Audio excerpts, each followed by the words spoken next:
तो हेलो, नमस्कार, आदाब, very warm welcome to all of you जो लगातार आप मेरे वीडियोस को देख रहे हैं, इतना ज़्यादा मोटिवेटिंग कमेंट्स कर रहे हैं और इतना ज़्यादा पसंद कर रहे हैं। आज का हमारा मुद्दा बहुत सेंसिटिव है क्योंकि बात हमारे देश की है, बात हमारे जीडीपी की है। जैसे कि मैंने आपको बताया है कि इन वीडियोस को देखने के लिए आपको बहुत ज़्यादा सेंसिटिविटी और सेंसिबिलिटीज़ की ज़रूरत है, और जो लगातार आप लोग पॉर इन कर रहे हैं और लगातार आप इस तरह के वीडियोस को बहुत पॉजिटिवली ले रहे हैं, और ये बहुत ज़्यादा मोटिवेटिंग बात है मेरे लिए, हम सब के लिए अपने आप में। और मैं आज कहना चाहूँगी कि हमारी जीडीपी जो है -24% पे पहुँच गई है, लेकिन हमारी सरकार के ब्यूरोक्रेट्स, अफसर बिल्कुल भी इसके लिए अपनी जिम्मेदारी नहीं लेते हैं, बजाय इसको एक्ट ऑफ गॉड कह दिया जाता है। लेकिन हमारे जो रघुराम राजन साहब है, आज उन्होंने फिर से बताया, लगातार बार बार वो ट्वीट करके बता रहे हैं, दूसरे माध्यमों से बता रहे हैं कि हमारी जीडीपी जो है वो गड्ढे में जा रही है, हमारी जीडीपी गड्ढे में जा रही है, लेकिन सरकार इसकी सूद लेने को तैयार नहीं है। बजाय इसके सरकार लॉकडाउन में बिजी थी और अब जाके सरकार ने इसको एक्ट ऑफ गॉड कह दिया। यकीन मानिए कि कोरोना जरूर एक्ट ऑफ गॉड है, लेकिन कोरोना में अर्थव्यवस्था को संभालना, संवारना और संभाल के रखना, अर्थव्यवस्था को एक समतल धरातल पर रखना, जीडीपी गोता ना खाए, ये सारी जिम्मेदारी जो है सरकार की होती है। So it must be and it should be the act of government, not the god. So इसके बारे में हम लोग आज बात करेंगे। और सबसे ज़्यादा गरमाया हुआ मुद्दा जो है वो कंगना रनावत का मुद्दा है। कंगना रनावत का मुद्दा, इसके पहले भी मैंने आपको बताया था क्या हुआ क्या नहीं हुआ, और जो राजनीति एक नई तरह की जा रही है कि आपका ध्यान जीडीपी से हट जाए, आपका ध्यान जो है चाइना और इंडिया बॉर्डर से हट जाए, लिपू लेक बॉर्डर से आपका ध्यान हट जाए। इसकी जो है एक पूरी साजिश जो है, पूरी एक तैयारी जो है वो गवर्नमेंट ने रची हुई है, जो बीजेपी ने रची हुई है, और जिसके खांचे में हम धंसते चले जाते हैं। तो कहने की बात यह है कि जो हमारा कॉन्ट्रैक्शन है वो 23.9% का जीडीपी में हमारा कॉन्ट्रैक्शन आया है। और हमारी जीडीपी, इसको सिकुड़ना कहते हैं, इस जीडीपी को सिकुड़ना कहते हैं। और इस तिमाही में जो हमारी तिमाही के रिजल्ट आते हैं, जीडीपी को क्वार्टरली ही एनालिसिस किया जाता है, उसका पता लगाया जाता है, तो हमारी जीडीपी जो है वो बहुत ज़्यादा गिर गई है। कंगना रनावत टाइप के लोगों को पता भी नहीं होता है शायद कि जीडीपी का मतलब क्या होता है, और अपने आप को वो बताते हैं कि वो सक्सेस की पराकाष्ठा पे है। कंगना रनावत ये वही शख्स है जिसने बार बार बताया है कि मैं सक्सेस की पराकाष्ठा पे हूँ, मेरे आगे सक्सेस खत्म हो जाती है, मैंने बहुत ज़्यादा सक्सेस हासिल कर ली है, मैं सेल्फ मेड हूँ। मगर उसे ये चीज़ समझ में नहीं आ रही कि जिस तरह से सुशांत सिंह का केस और जिस तरह से ये केस रिया चक्रवर्ती वाला, अब जो नया केस निकला है जिसमें रिया चक्रवर्ती को पूरी तरह से जो है वल्चर्स ने घेर लिया है, और रिया चक्रवर्ती का एक फीमेल होने का लोग फ़ायदा उठा रहे हैं, उसके बाद भी कंगना रनावत जैसे लोग और बीजेपी के लोग जो है हिंदू मुस्लिम की राजनीति कर रहे हैं, मुंबई को पीओके कह रहे हैं, पाक ऑक्यूपाइड कश्मीर कह रहे हैं, और उनको पता भी नहीं है कि उनके ये सब कहने से चीन जो है एक दिन परमाणु बम फेंक देगा और हम सबको उड़ा देगा। तो खैर, ये कंगना रनावत की अपनी सोच है, जो अपने आप को सक्सेस की पराकाष्ठा पे मानती है और अपने को समझती है कि मैं सक्सेस की सबसे चरम सीमा पर पहुंच गई है, इसके आगे से सक्सेस खत्म हो जाती है। शायद उनको ऐसा लग रहा है या ऐसा उनको समझ में आ रहा है, लेकिन हम में से किसी को याद नहीं है। मैंने कुछ अपने दोस्तों से भी पूछा, किसी को याद नहीं कि उनकी आखिरी फिल्म कौन सी थी। और वो अगर एक्ट्रेस है तो एक्ट्रेस को एक्ट्रेस ही रहना चाहिए, राजनीति में अगर आना है तो बता कर आना चाहिए कि वो राजनीति कर रही है। लोगों को गुमराह करना, लोगों का माइंड डाइवर्जन करना, फिर टीआरपी हासिल करना, और अपने ट्विटर पे फॉलोअर्स की संख्या बढ़ाना, अपने ट्विटर्स पे एक तरह से जातिवाद को फैलाना और राजनीति कि नए आयाम कायम करना, इस तरह के लोगों की आदत होती है। आप समझ लीजिए कि ये सारे नमूने होते हैं जो सरकार इनको अपने फ़ायदे के लिए, निजी फ़ायदे के लिए इस्तेमाल करती है। चाहे वो कंगना रनावत हो, चाहे अर्नब गोस्वामी हो, चाहे कपिल मिश्रा है। जब आप पार्टी से आए तो उनको वाई सिक्योरिटी दी गई, फिर अब उनको जब दिल्ली दंगों के बाद में उनकी सिक्योरिटी Y+ कर दी गई है। अर्नब गोस्वामी अपनी मन से स्टोरीज बनाते हैं सोनिया गांधी के खिलाफ, अपने मन से एक इमेजिनरी प्लॉट इमेजिनेशन में अपनी तैयार कर लेते हैं, और इस हाइपोथेटिकल सिचुएशन की वजह से उनके जो माइंड में चल रही है उसकी वजह से उनको Y+ सिक्योरिटी दे दी जाती है। उसके बाद फिर कंगना रनावत नया बंदर आ गई है जो सर्कस में नाच रही है, और उसके बाद में उसे भी जो एक तरह से Y+ सिक्योरिटी दे दी जाती है। सेल्फ सेल्फ कॉग्निजेंस लेके सरकार कहती है कि नहीं नहीं आपको Y+ सिक्योरिटी देंगे, जबकि एक मिनिस्टर या एक चुना हुआ नेता अगर चाहता है Y+ सिक्योरिटी के लिए तो पता नहीं कितने महीनों की देरी लग जाती है उस चीज़ में। लेकिन कंगना रनावत को सरकार जो बढ़ चढ़ के Y+ सिक्योरिटी दे रही है, और रिया चक्रवर्ती वहीं जहाँ की जिसकी प्राइवेट जिंदगी भी लोगों ने खराब कर दी है, उसके घर के बाहर बैठे रहते हैं, डिलीवरी बॉय को पकड़ लेते हैं, इसको पकड़ लेते हैं, उसको पकड़ लेते हैं। मतलब आप अगर सरकार के चमचे हो, अगर सरकार के आप मोहरे हो, सरकार की भाषा बोलते हैं तो कितना ज़्यादा आपकी ज़िंदगी में बदलाव आ जाता है, आप कहाँ से कहाँ पहुँच जाते हैं। और आप अपने आप को जो सक्सेस की पराकाष्ठा कहते हैं, आप भी एक बंदर की तरह नाचने लगते हैं, और आपकी सक्सेस जो है वो आपके सिर पे चढ़कर बंदर की तरह नाच रही है, और आप सरकार के इशारों पे बंदर की तरह नाच रहे हो। हालांकि खैर हम GDP की बात कर लेते हैं कि हमारे यहाँ पे जो RBI की रिपोर्ट्स पिछली साल जो आई थी 2019 में, RBI की रिपोर्ट्स में भी बार बार आगाह किया गया सरकार को कि GDP पे ध्यान दे। और हमारे यहाँ पे जो IMF की रिपोर्ट आ रही है, इंटरनेशनल मॉनेटरी फंड की, उन्होंने भी बताया कि भारत की GDP इसीलिए गिरी है, सबसे ज़्यादा G20 देशों में हमारी GDP सबसे ज़्यादा माइनस में चल रही है, -24%, बिकॉज हमारी GDP पहले से मंदी में चल रही थी। GST लग गया, नोटबंदी, पहले नोटबंदी लगा, फिर GST लग गया, और ये सरकार जो है लगातार राज्य सरकारों को उनका मुआवजा नहीं देती रही। इस चक्कर में हमारे यहाँ पे नोटबंदी में भी छोटे मोटे उद्योग बंद हो गए, कंस्ट्रक्शन हो, माइनिंग हो, मैन्युफैक्चरिंग हो, सारी यूनिट्स अपने आप में जो है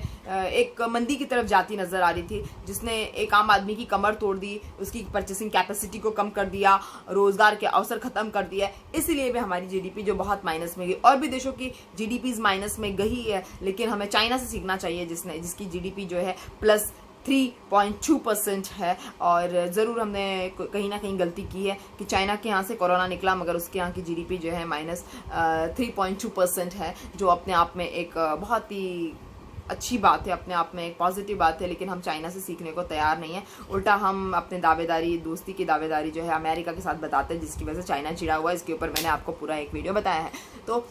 कोविड से पहले हमारी जो एवरेज विकास दर थी वो एक्चुअली 20% की होनी चाहिए, या 35%, 20 से 35% की एक एवरेज हमारी विकास दर होनी चाहिए।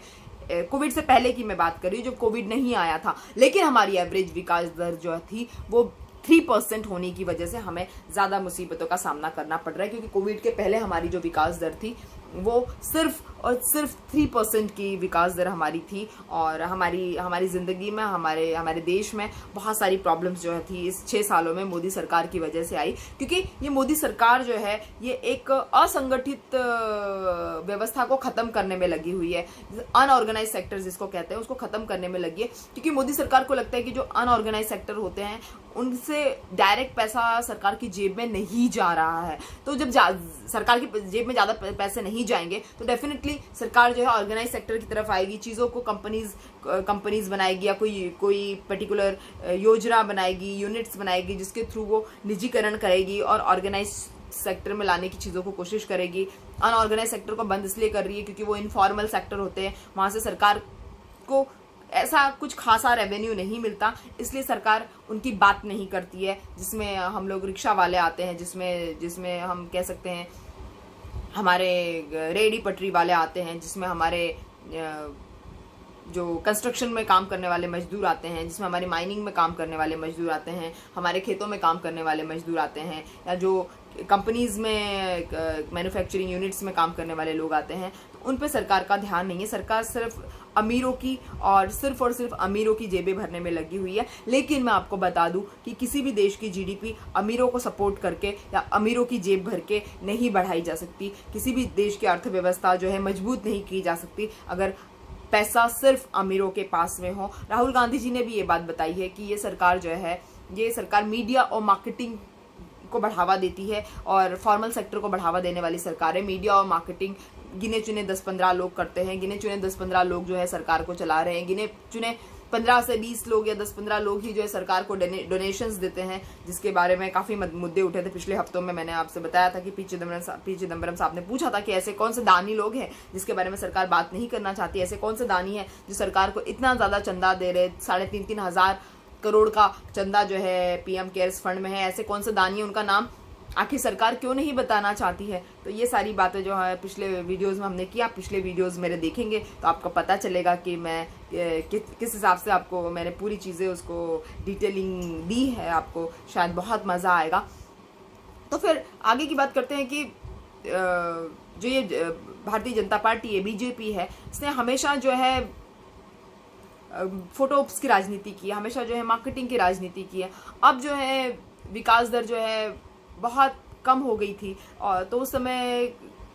सरकार ने ऑब्वियसली, जैसे सुप्रीम कोर्ट ने बताया कि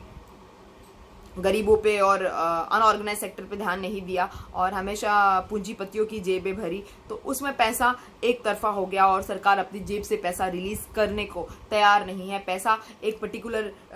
कंपनी या उद्योगपति की जेब में जाके बैठ गया और सरकार के पास में बैठ गया जाके, जो दोनों ही पक्ष पैसा रिलीज करने को तैयार नहीं है। लेकिन फिस्कल स्टिमुलस की बहुत बहुत बहुत खासी ज़रूरत है, क्योंकि जब तक पैसा जनता की जेब में नहीं आएगा, आम आदमी की जेब में नहीं आएगा, तब तक मार्केट में किसी तरह की हलचल नहीं होगी, डिमांड्स और सप्लाई वाली चेन नहीं चलेगी। जब मार्केट में हलचल नहीं चलेगी, डिमांड सप्लाई की चेन नहीं चलेगी, तो जो गड्ढा है अर्थव्यवस्था का, जो है ऐसे वी शेप उसको कहा जाता है, वी शेप रिकवरी, वो गड्ढा जो है वो गड्ढा की गड्ढा रहेगा। हमारी अर्थव्यवस्था जो है गड्ढे में घूमती चली जाएगी, एक रिकवरी नहीं होगी, वी शेप रिकवरी हमारी अर्थव्यवस्था की नहीं होगी। ध्यान दीजिएगा कि हमारी अर्थव्यवस्था जो है 200 लाख करोड़ की हमारी अर्थव्यवस्था है हमारे देश की, जिसमें हमको 8 लाख करोड़ का नुकसान जो है इस 3 महीनों में हमें हुआ है, जिसका आपको ध्यान देना चाहिए। और अर्थशास्त्रियों की माने और एनालिस्ट्स की माने तो आगे आने वाले और 2 क्वार्टर्स जो है वो भी नेगेटिव में आएंगे। इंडीड कई सारे क्वार्टर्स जो है वो नेगेटिव में आने की उम्मीद है, और इसी तरह से जो बहुत सारे क्वार्टर्स नेगेटिव में आने की वजह से हमारी अर्थव्यवस्था जो है एक समतल धरातल पे आते आते भी शायद उसको 2021 का अंत या 2022 भी लग सकता है। और एक आम आदमी की जेब में, ऐसे मैंने आपको बताया जैसे कि सरकार इंटरेस्टेड नहीं है पैसा डालने में, तो आपको आपके पैसे को बहुत संभाल के खर्चा करना होगा। अनावश्यक चीज़ों में आपको पैसा खर्चा नहीं करना पड़ेगा, क्योंकि पैसा बहुत ज़्यादा बुरी तरह से जो है मार्केट से वैनिश हो गया है, वॉश्ड आउट हो गया है। तो और आपकी जेबों में जो है पैसे आना इतना आसान नहीं रहा, और इसको हम कॉन्ट्रैक्शन कहते हैं, जो एक तरह का सिकुड़न हमारी अर्थव्यवस्था में है, जिस सिकुड़न को सही करना हमारे लिए बहुत जल्दी पॉसिबल नहीं है, चाहे हम जो भी आयाम ले लें। क्योंकि जब सिकुड़न हो रही थी उस समय सरकार सो रही थी, और अब जब सिकुड़न इतनी ज़्यादा बढ़ गई है तो सरकार इस पर ध्यान देने को तैयार बिल्कुल नहीं है। और जहाँ तक जीडीपी का सवाल है, उसका फुल फॉर्म मैंने आपको बताया, जैसे मैंने आपको बताया सकल घरेलू उत्पाद है, मतलब हम जो पूरा कुल प्रोडक्शन करते हैं साल भर में, सकल का मतलब है समस्त या ग्रॉस पूरा, तो जो भी हम पूरे साल का प्रोडक्शन करते हैं उसमें कमी आ रही है। तो जब क्योंकि खपत नहीं है तो ग्रॉस डोमेस्टिक प्रोडक्शन जो है ऑलरेडी कम होगा, जिसमें हमने पिछले कुछ सालों में आईटी सेक्टर्स, कंप्यूटर सेक्टर्स और सर्विस सेक्टर्स भी हमने उसमें जोड़े थे, रेस्टोरेंट्स जिसमें आते हैं, इस तरह के हमने सेक्टर्स भी इसमें पिछले कुछ सालों में जोड़े थे। लेकिन ये सब के बावजूद भी हम देख रहे हैं कि अर्थव्यवस्था पूरी तरह से चरमरा गई है, चकनाचूर हो गई है, और इसको बढ़ाने के रास्ते जो है वो सरकार बताने को तैयार नहीं है। सरकार बिजी है हिंदू मुस्लिम करने में, सरकार बिजी है राम मंदिर बनाने में, सरकार बिजी है तो नई नई शिक्षा प्रणालियों पे काम करने के लिए। अभी शिक्षा प्रणाली पे काम कर रही है जबकि लोगों के पास रोजगार ही नहीं है। लोग चिल्ला रहे हैं, जिन्होंने 2016 में एग्जाम्स दिए थे गवर्नमेंट सर्विसेज के, उनके जो भी स्टाफ सिलेक्शन कमीशन या जो भी पीओ या जो भी नॉर्मल जो भी हमारी सर्विसेज होती है, जो भी क्लर्क की एग्जाम्स होती है, जो भी गवर्नमेंट ऑफिसर्स की सर्विसेज या वैकेंसीज निकलती है, नर्सेस की होती है, बहुत सारी अलग अलग पोस्ट्स होती है, या क्लैरिकल्स में होती है, उनके अभी तक जो है रिजल्ट नहीं आया, और जिनके रिजल्ट्स आ चुके थे 2019 में कोविड से पहले, उनकी ज्वाइनिंग्स तक नहीं हो पाई है। तो आप बताइए कि जब रोज़गार ही नहीं है, हमारे यहाँ पे कम से कम 50 लाख लोग जो है बेरोज़गार हो गए कोविड के चलते, और कोविड के चलते तो बहुत ज़्यादा हो गए, मेरे ख्याल से करीब 3 करोड़ लोग बेरोज़गार हो गए। लेकिन पिछले 1-1.5 महीने में 50 लाख लोगों की, जो ऑर्गेनाइज सेक्टर के लोग मैं बता रही हूँ, अनऑर्गेनाइज तो पता है 3 करोड़ के अंदर आ ही जाएंगे, लेकिन ऑर्गेनाइज सेक्टर के भी जो प्राइवेट सेक्टर्स के गवर्नमेंट सेक्टर्स मिला के भी काफ़ी सारे लोग बाहर हो गए। 50 लाख का आंकड़ा जो है बताया जा रहा है, 50 से 55 लाख का आंकड़ा जो है ये होगा, जो ऑर्गेनाइज सेक्टर से भी लोग बाहर फेंके जा रहे हैं। नौकरी उनको कल से बता दिया जाता है कि आपको अगले महीने से नौकरी पाने की ज़रूरत नहीं है, या आपको कल से नौकरी पाने की ज़रूरत नहीं। इस तरह से लोगों की नौकरियां जा रही है, और ऐसे में सरकार जो है शिक्षा प्रणाली को बेहतर बनाने में लगी है। बताइए आप कि शिक्षा प्रणाली को बेहतर बनाने के लिए क्या करेगी। आज भी सरकार ने, जो गवर्नमेंट सरकार ने वर्चुअल मीटिंग की राज्यपालों के साथ में, इसमें हमारे भारत की शिक्षा प्रणाली की बढ़ चढ़ के तारीफ की है, और बढ़ चढ़ के जो है नए नए सपने दिखाए गए हैं, नई नई बातें बताई गई है, और ऐसी चीज़ें बताई गई है कि आप मतलब सुनते ही रहिए। बस ऐसी बड़ी बड़ी बखान जो है मोदी सरकार करती रहती है आए दिन ऐसे। तो ये तो आपको पता ही है, मोदी जी झूठ बोलने में मास्टर है और भाषण देने में मास्टर है, और मास्टरमाइंड है। ऐसे ही उनकी इतनी सारी फॉलोइंग नहीं है, लेकिन अभी फिलहाल बेरोजगारी के चलते, युवाओं के जोश के आगे, युवाओं के जो आक्रोश के आगे, इनके सारे जो सोशल मीडिया के फंडे हैं और जो इनके हाई क्लास एजेंडे हैं, सारे फेल होते हुए नजर आ रहे हैं, और कोई भी जो है इनकी बात सुनना नहीं चाहता। पहले मोदी जी, फिर योगी जी, और अब जाके बहुत सारे जो बीजेपी के प्लेटफॉर्म्स है वहाँ पर डिसलाइक्स का एक सिलसिला शुरू हो गया है, और लगातार लोग जो है मोदी जी, योगी जी, सबके ही जो भाषण है और ऑलमोस्ट सारे ही डिसलाइक करने की कोशिश कर रहे हैं बच्चे। और हमारे यहाँ के जो युवा है, और वो युवा कोशिश कर रहे हैं कि वो रोजगार पा सके। वो सरकार से किसी तरह की उम्मीद लगा के बैठे हुए थे, लेकिन सरकार उनको किसी तरह की उम्मीद बताने को तैयार नहीं है। सरकार उनको किसी भी तरह की सहानुभूति देने को तैयार नहीं है। सरकार उनकी आवाज़ सुनने को तैयार नहीं है। कल भी हमने देखा कि बहुत सारे बच्चों ने घंटी बजाई, ताली थाली बजाई, और अपनी बेरोजगारी की, अपनी मजबूरी की, अपनी लाचारी की कहानी सरकार को बताने की कोशिश की, मगर सरकार को ऐसा सब सुनने में बिल्कुल इंटरेस्ट नहीं है। सरकार फिर से शिक्षा प्रणाली बनाने बैठ गई आज, और शिक्षा प्रणाली बनाने के बाद में सरकार जो है फिर से अपनी वही जो है घुमाव फिरावदार, क्या लबाबदार, लच्छेदार भाषण करने में लगे। मोदी जी बड़ी तारीफ कर रहे थे, मगर मोदी जी ये बात नहीं करते कि पिछले साल जो आरबीआई ने इशारे किए थे जीडीपी के गिरने के, उसका क्या हुआ। पिछले बार जो रघुराम राजन जी और राहुल गांधी और अमर्त्य सेन, इस तरह के बड़े बड़े जो इकोनॉमिस्ट हैं, मनमोहन सिंह जी जो बार बार आपको आगाह कर रहे हैं, उनका क्या हुआ, कहाँ गई वो सारी बातें, क्यों उनका जिक्र नहीं होता, क्यों वो बात नहीं करना चाहते मोदी जी कि जो लोग आपको आगाह कर रहे हैं, जो एक्सपर्ट्स आपको परामर्श दे रहे हैं फ्री का, जो बिना सैलरी लिए एक्सपर्ट्स आपको फ्री का परामर्श दे रहे हैं, उन एक्सपर्ट्स की बातों को क्यों नहीं सुना जा रहा है मोदी जी। इस तरह की बातें जो है निकल के सामने आ रही हैं, मगर मोदी जी कहीं सुनते ही नहीं है। और मैं आपको बता दूं कि और भी कंट्रीज है, जैसे फ्रांस है, इटली है, यूके है, यूएस है, उनका भी करीब 15 से लेके 20% की माइनस में गई है जीडीपी। लेकिन उनके देश में जो है जीडीपी की जो गिरने की वजह है वो सिर्फ और सिर्फ कोविड है, क्योंकि उनकी अर्थव्यवस्था जो है कोविड से पहले पॉजिटिव में थी और बहुत बेहतर थी, उनकी विकास दर भी बहुत बेहतर थी, जबकि हमारी विकास दर ऑलरेडी 2019 में कम हो चुकी थी। तो उनका और हमारा जो रिकवरी जब होगा, जीडीपी का जो माइनस से पॉजिटिव में और पॉजिटिव से प्लसेस में जाने का जो सिलसिला होगा वो भी डिफरेंट होगा, क्योंकि हमारी अर्थव्यवस्था बिल्कुल डिफरेंट है, उनकी बड़ी अर्थव्यवस्था है, उनकी जो है पॉपुलेशन कम है, तो उनकी अर्थव्यवस्था जल्दी से शूट अप करेगी, लेकिन हमारे यहाँ पर ऐसा करने में टाइम लगेगा। जैसे फ्रांस की अर्थव्यवस्था -13% है, इटली की अर्थव्यवस्था जो है -12% है, यूके की अर्थव्यवस्था -20.5% गिर चुकी है, उसके बाद में यूएस की जो है वो 21% गिर चुकी है। तो इस तरह से जो है अलग अलग जगहों की अर्थव्यवस्था जो है वो जीडीपी जो है गिर चुकी है, तो फिर भी वहाँ पर पॉजिटिविटी है, उनके सरकार ने जेबों में पैसे डाल दिए हैं, सैलरीज आपके अकाउंट में डायरेक्ट ट्रांसफर हो चुकी है, एम्प्लॉयज़ को पैसे मिल गए हैं। तो ऐसे में उनकी रिकवरी की जो रेट है वो बहुत बहुत बहुत हमारे यहाँ से फास्टर होगी।